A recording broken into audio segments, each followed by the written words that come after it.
আলাইকুম প্রিয় বন্ধুরা, সবাই কেমন আছেন? ভালো আছেন?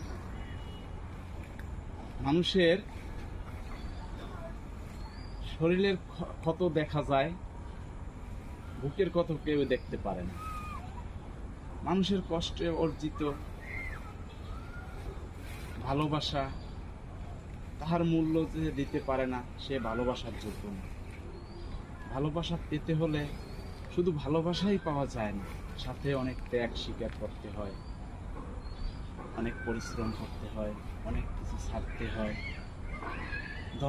প্রচুর ধন সম্পত্তির মাঝে কোনো সুখ নেই, মনের সুখই প্রকৃত সুখ। তাই মানুষকে বোঝার আগে মানুষের মন বোঝে। ভুল বোঝার চেয়ে মন বোঝা মানুষের অতি জরুরি। মানুষের মন বুঝে মানুষের সাথে চলুন, দেখবেন আপনি ভালোবাসা দিলে আপনি ভালোবাসা পাবেন। ভালোবাসা বাজারের সস্তা পণ্য নয়, যা টাকার বিনিময়ে হয়।